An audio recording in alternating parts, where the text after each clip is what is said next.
কথা ধারাবাহিকের আজকের পর্বে দেখা যায় গুহবাড়ির মেয়ে ও বউরা সবাই স্টল দিয়েছে। সঞ্চিতার ছানার কচুরি ও মটরের তরকারি খেয়ে সবাই গুণগান গাইছে। জুনি নিজের হাতে গয়না বানিয়েছে, আর প্রত্যয় সেই গয়না ঋতুর জন্য কিনতে গেলে সেখানে প্রত্যয়ের মা চলে আসে। কথা তার স্টলে ভেষজ মাথার তেল ও পুলি পিঠে বানায়, যেটা দেখে অগ্নির খুব ভালো লাগে। বলে, তোর ট্যালেন্ট দেখে মনে হচ্ছে তোকে ইন্ডিপেন্ডেন্ট বানাতেই হবে, আজকেই আমার প্ল্যানটা তোকে বলবো। এসব দেখে চিত্রা বলে, বাবা এলি আমাকে বেশ বানিয়ে গুছিয়ে নালিশটা জানাতেই হবে যে দেখুন বাড়ির বৌমারা স্টল দিয়েছে।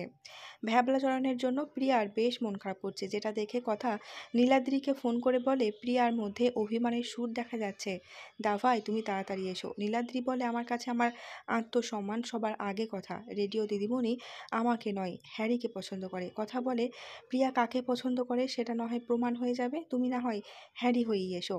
এখানে প্রত্যয় ঠিক করে সে আজকেই ঋতুপর্ণাকে তার মনের কথা বলবে। এদিকে অঙ্কিত জুনিকে রং মাখিয়ে চিৎকার করে হ্যাপি হোলি বলে। এরপর পিছনে ঘুরে তাকাতেই দেখতে পায় তার মা দাঁড়িয়ে রয়েছে। জুনি বলে, আমার একটা কথা রাখবেন, এই দোলের দিনে কারোর ওপর রাগ করে থাকতে নেই, আর উনি তো আপনার মা, যান ওনার পায়ে আবির দিয়ে আশীর্বাদ নিয়ে আসুন। আমার জন্য এটুকু করতে পারবেন না? অঙ্কিত চিত্রার পায়ে আবির লাগিয়ে আশীর্বাদ নেয়, এতে খুশি হয় চিত্রা।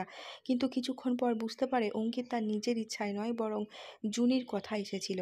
মনে মনে বলে, অঙ্কিত আর জুনির সম্পর্কটা খুব তাড়াতাড়ি আমাকে ভাঙতেই হবে। কিছুক্ষণ পর হ্যারি সেখানে আসে প্রিয়ার জন্য চকলেট নিয়ে। প্রিয়া খুব খুশি হয়, বলে, জানো হ্যারি, আমি তোমাকে খুব মিস করেছি। এটা শুনে নীলাদ্রির খুব কষ্ট হয়। অগ্নি এখানে মনে মনে ভাবে, আমি জানি তুই চাস তোকে প্রথম রংটা আমিই লাগাই, চাপ নিস না, তোকে প্রথম রং আমিই দেব। এরপর নাচ গানের মধ্য দিয়ে গুহবাড়ির সকল মেম্বার্স খুব মজা করে। কিছুক্ষণের মধ্যেই শশীভূষণ গুহ সেখানে আসতেই সবাই ভয়ে থমকে যায়। চিত্রা এসে বলে, দেখুন বাবা, বাড়ির বউরা কি সুন্দর স্টল দিয়েছে। খানিকক্ষণ থম ধরে থাকার পর দাদাই জানায়, বাহ, এটা তো খুব ভালো আইডিয়া, বাড়ির মেয়ে ও বউরা বাড়ির ভেতরে স্টল দিয়েছে, আমি খুব খুশি হয়েছি।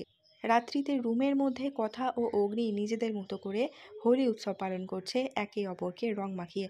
আর এখানেই শেষ হয় আজকের পর্ব। যদি এমন বিভিন্ন ধারাবাহিকের আপডেট সবার আগে জানতে চান তাহলে চ্যানেলটিকে সাবস্ক্রাইব করে সঙ্গে থাকবেন। দেখা হচ্ছে খুব শীঘ্র নতুন কোনো একটা পর্বের সঙ্গে।